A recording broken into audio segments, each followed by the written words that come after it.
अरविंद केजरीवाल की मुश्किलें फिर बढ़ चुकी हैं। शराब घोटाले मामले में जमानत मिलने के बाद ऐसा लग रहा था जैसे अब अरविंद केजरीवाल गिरफ्तारी की चिंता से मुक्त हो चुके हैं, लेकिन ऐसा नहीं हुआ। अब फिर से दिल्ली के मुख्यमंत्री अरविंद केजरीवाल को ईडी द्वारा 2 नोटिस भेज दिए गए हैं, जिसमें एक नोटिस वही पुराने शराब घोटाले से जुड़े मनी लॉन्ड्रिंग मामले का है। इस मामले में पहले भी अरविंद केजरीवाल को 8 समन भेजे थे। अब इसी मामले में ईडी द्वारा 9वां समन भेज दिया गया है और दूसरा नोटिस दिल्ली जल बोर्ड से संबंधित जुड़े मामले में भेजा गया है। जल बोर्ड मामले में केजरीवाल को क्यों नोटिस भेजा गया, इस बात का किसी को कुछ नहीं पता। ऐसा शिक्षा मंत्री आतिशी की तरफ से एक बयान जारी कर बताया गया है।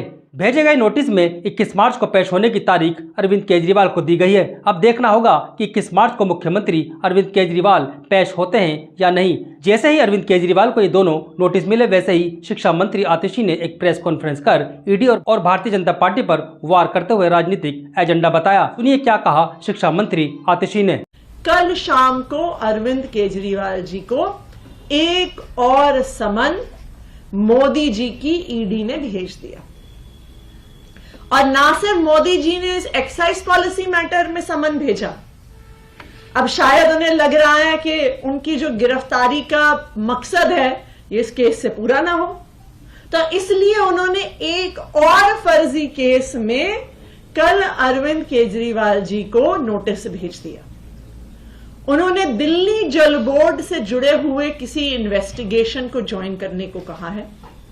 एक ऐसा केस जो आज तक हमें पता भी नहीं चला है कि इसमें जांच क्या हो रही है, इसमें तथाकथित घोटाला क्या हुआ है, इसमें ईडी ने केस क्या दर्ज किया है, इस पर कोई खबर नहीं है। इस 100% फर्जी मामले में भी कल मोदी जी की सरकार ने अरविंद केजरीवाल को समन भेज दिया। क्या हो रहा है देश में साथियों, लोगों को कुछ समझ नहीं आ रहा, क्योंकि 16 मार्च को अरविंद केजरीवाल को ईडी के 8 समन के बाद जमानत मिली थी और अब फिर से उनके लिए, उनकी पार्टी के लिए मुश्किलें खड़ी हो गई हैं। ऐसे में अगर अरविंद केजरीवाल को जेल में डाल दिया गया तो एक बड़ा नुकसान लोकसभा चुनाव में आम आदमी पार्टी को देखने को मिल सकता है।